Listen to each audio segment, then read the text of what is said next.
नमस्कार, आप देख रहे हैं क्लीन न्यूज यूपी और मैं हूं आपके साथ वैशाली वर्मा। चलिए देखते हैं सुबह से शाम तक की 10 फटाफट बड़ी खबरों को। फ्री राशन के बाद योगी सरकार ने एक और योजना की बंद। उत्तर प्रदेश सरकार ने फ्री राशन के बाद एक और योजना बंद कर दी है। इसका नुकसान गरीब बेटियों को उठाना पड़ेगा। दरअसल सरकार ने गरीब बेटियों की शादी के लिए मिलने वाले 20,000 रुपए का अनुदान बंद करने का फैसला किया है। इसके लिए शासन की संस्तुति मिल गई है और समाज कल्याण विभाग से पोर्टल से इसको हटा दिया जाएगा। जानकारी के मुताबिक उत्तर प्रदेश में गरीब बेटियों की शादी के लिए अनुसूचित जाति एवं सामान्य वर्ग के निधन बेटियों की शादी के लिए अनुदान राशि 20,000 रुपए दी जाती थी, लेकिन अब शासन के आदेश के बाद 18 अगस्त को समाज कल्याण विभाग में राष्ट्रीय सूचना विज्ञान केंद्र को पोर्टल से इस योजना को हटाने के निर्देश दिए हैं। कैबिनेट बैठक में योगी सरकार ने लिए कई महत्वपूर्ण फैसले। मंगलवार को यूपी कैबिनेट की बैठक में 16 प्रस्ताव आए थे, जिसमें से 15 पास हुए और एक स्थगित किया गया है। कैबिनेट बैठक के बाद परिवहन मंत्री दयाशंकर सिंह ने बताया कि परिवहन विभाग के प्रवर्तन दल के सिपाही अब समूह घ नहीं बल्कि समूह ग के अंतर्गत भर्ती किए जाएंगे। भर्ती के लिए शैक्षिक योग्यता को बढ़ाकर इंटरमीडिएट कर दिया गया है। परिवर्तन दल के सिपाहियों की भर्ती उत्तर प्रदेश अधीनस्थ सेवा चयन आयोग करेगा।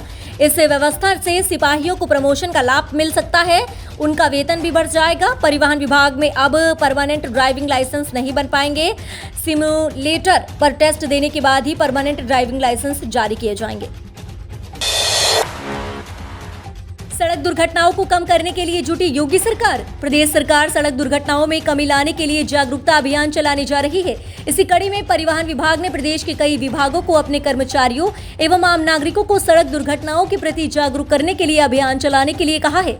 अपर परिवहन विभाग आयुक्त वीके सोनकिया की ओर से सड़क सुरक्षा को लेकर ये पत्र पुलिस विभाग, ट्रैफिक, लोक निर्माण विभाग, राष्ट्रीय राजमार्ग प्राधिकरण, एक्सप्रेसवे, इंडस्ट्रियल डेवलपमेंट अथॉरिटी, चिकित्सा एवं स्वास्थ्य विभाग, चिकित्सा शिक्षा, स्थानीय निकाय, बेसिक, माध्यमिक एवं उच्च शिक्षा को जारी किया गया है। इसमें कहा गया है कि प्रदेश सरकार सड़क दुर्घटनाओं एवं इनमें मरने वालों की संख्या नियंत्रित करने के लिए सड़क सुरक्षा पर विशेष बल दे रही है। इसके अलावा सरकार ने स्टेट रोड सेफ्टी काउंसिल का गठन किया है, जो सड़क सुरक्षा से जुड़े महत्वपूर्ण नीतिगत फैसले ले रही है। 15 जिलों में मॉडल ड्राइविंग ट्रेनिंग इंस्टीट्यूट की भी शुरुआत की गई है। मेडिकल कॉलेज और शासकीय मेडिकल शिक्षण संस्थानों में सर्जित होंगे 10,000 नए पद। राजधानी में मंगलवार को लोक भवन में योगी कैबिनेट की मीटिंग हुई।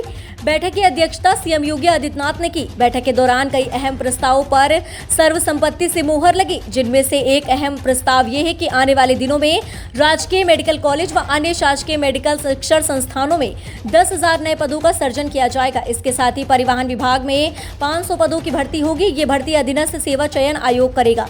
वहीं परमानेंट डीएल के टेस्ट भी ऑनलाइन होंगे। इसके अलावा पीजीआई के कर्मचारियों को 7वें वेतन आयोग के अनुसार भत्ते दिए जाने का प्रस्ताव, सुपर स्पेशलिटी हॉस्पिटल में एक बेड में कर्मचारियों की संख्या निर्धारित किया जाने का प्रस्ताव भी सरकार ने पारित किया है।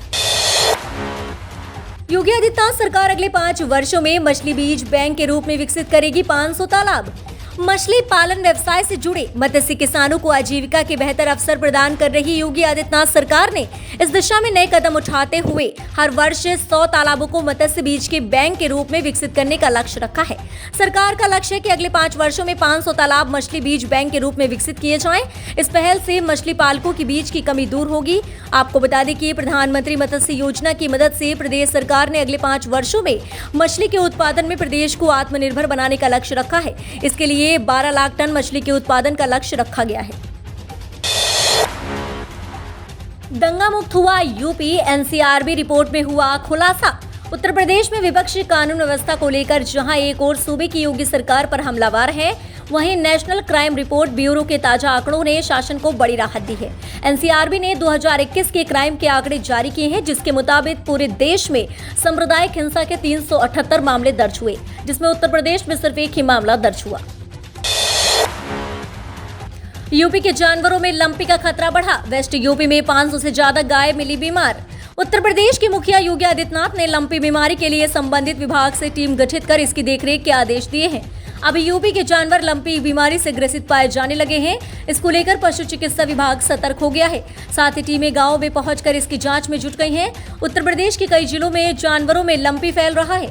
मेरठ के मुख्य पशु चिकित्सा अधिकारी अखिलेश गर्ग ने बताया कि अब तक 514 गाय लंपी स्क्रीन रोग से प्रभावित हुई हैं, जिसमें से 126 गाय ठीक हुई हैं। हमने ब्लॉक और तहसील स्तर पर टीम बनाई है जो लोगों में जागरूकता फैला रहे हैं। हमें 70,000 टीके मिले हैं जिससे वितरित कराया जा रहा है।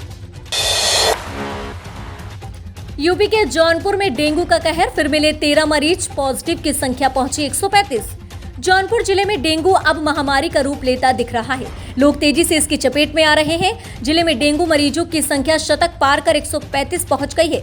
सोमवार को लिए गए 81 सैंपल में 13 लोगों की पॉजिटिव मिलने के बाद स्वास्थ्य विभाग की चुनौती बढ़ गई है। वहीं दूसरी तरफ मच्छरों से निपटने के लिए स्वास्थ्य विभाग द्वारा की जा रही सारी कवायद फेल साबित हो रही है। दूसरी सबसे बड़ी चुनौती संक्रमितों का बेहतर उपचार है। विभाग इस चुनौती से निपटने में भी नाकाम साबित हो रहा है। आपको बता दें कि जौनपुर जिले में डेंगू का प्रकोप तेजी से फैल रहा है। खासतौर पर बदलापुर व आसपास से क्षेत्र में ये महामारी का रूप लेता दिख रहा है। यूपी में अव्वल आया प्रयागराज एयरपोर्ट, सुविधाओं ने यात्रियों को खूब लुभाया। यूपी की जनता और सरकार के लिए खुशखबरी। प्रयागराज एयरपोर्ट ने अपने यात्रियों को अपनी सुविधाओं से खूब मनमोहा। प्रयागराज एयरपोर्ट यूपी में अव्वल आया है। ग्राहक संतुष्टि मामले में देश के घरेलू एयरपोर्ट की लिस्ट में प्रयागराज एयरपोर्ट को इस बार 13वीं रैंक मिली है। अभी तक प्रयागराज एयरपोर्ट की 18वीं रैंक थी। एयरपोर्ट अथॉरिटी ऑफ इंडिया ग्राहक संतुष्टि सूचकांक प्रत्येक 6 माह में जारी करता है। इसके तहत AI टीम एयरपोर्ट पर ही यात्रियों से सुविधाओं के बारे में जानकारी हासिल करती है। यात्रियों की बताई गई सूचना के आधार पर एयरपोर्ट की रैंक निर्धारित होती है। उत्तर प्रदेश के कई जिलों में आज बारिश, मौसम विभाग ने जारी किया ऑरेंज अलर्ट। उत्तर प्रदेश के कई हिस्सों में बाढ़ के बीच मौसम विभाग ने आज यूपी में बारिश का ऑरेंज अलर्ट जारी किया है, जिससे लोगों की धड़कनें और बढ़ सकती हैं। मौसम विभाग के मुताबिक प्रदेश के कई जिलों में अगले से 2 से 3 दिन तक हल्की से मध्यम बारिश हो सकती है। यहाँ ये जानना जरूरी है कि यूपी में पहले से ही गंगा, यमुना समेत अलग अलग नदियां उफान पर हैं। कई जगह ये नदियां खतरे के निशान को भी पार कर चुकी हैं। तो ये रही आज की 10 फटाफट बड़ी खबरें। न्यूज अगर आपको पसंद आई हो तो वीडियो को लाइक, शेयर और हमारे चैनल क्लीन न्यूज यूपी को सब्सक्राइब करके बेल आइकन को प्रेस करना बिल्कुल ना भूलें।